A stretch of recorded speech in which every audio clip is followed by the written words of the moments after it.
Shell ದಾಳಿಗೆ ಸರ್ಕಾರಿ ಹಿರಿಯ ಅಧಿಕಾರಿ ಸೇರಿ 5 ಸಾವು.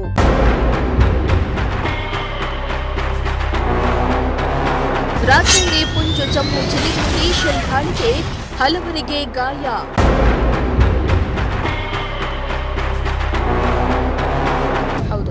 ಪಾಕಿಸ್ತಾನ ಹಾಗೂ ಪಾಕ್ ಆಕ್ರಮಿತ ಪ್ರದೇಶದಲ್ಲಿನ ಉಗ್ರರ ದಮನಕ್ಕೆ ಭಾರತ ಸೇನೆಯು ಆಪರೇಷನ್ ಸಿಂಧೂರ ಕಾರ್ಯಾಚರಣೆ ಆರಂಭಿಸಿ ಪಾಕ್ ಅನ್ನ ಮಟ್ಟ ಹಾಕಲು ಸಿದ್ಧತೆಯನ್ನ ನಡೆಸಿದೆ. ನಿನ್ನೆ ರಾಜ್ಯದ ಸರ್ಕಾರಿ ನೌಕರರು ಎಂದಿನಂತೆ ಕೆಲಸಕ್ಕೆ ಹಾಜರಾಗಬೇಕೆಂದು ಕೇಂದ್ರ ಸರ್ಕಾರ ಆದೇಶವನ್ನ ಹೊರಡಿಸಿತು. ಶುಕ್ರವಾರ ರಾತ್ರಿ ಪಾಕ್ ಡ್ರೋನ್ ದಾಳಿಯನ್ನ ನಡೆಸಿದೆ. ಈ ದಾಳಿಯಲ್ಲಿ ಸರ್ಕಾರದ ಹಿರಿಯ ಅಧಿಕಾರಿ ಸೇರಿ 5 ಸಾವನ್ನಪ್ಪಿದ್ದಾರೆ.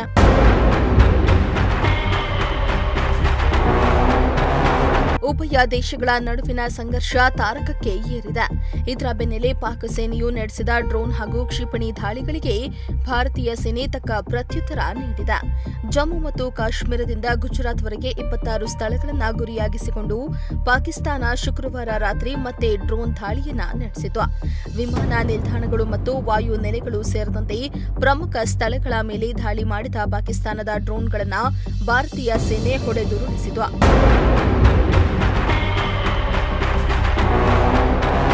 ಆದರೆ ಶನಿವಾರ ಮುಂಜಾನೆ ರಾಜೌರಿ, ಪೊಂಚ್ ಮತ್ತು ಜಮ್ಮು ಜಿಲ್ಲೆಗಳಲ್ಲಿ ಪಾಕಿಸ್ತಾನ ನಡೆಸಿದ ಭಾರೀ ಶೆಲ್ ದಾಳಿಯಲ್ಲಿ ಹಿರಿಯ ಸರ್ಕಾರಿ ಅಧಿಕಾರಿ ಸೇರಿದಂತೆ 5 ಸಾವನ್ನಪ್ಪಿದ್ದು ಹಲವರು ಗಾಯಗೊಂಡಿದ್ದಾರೆ.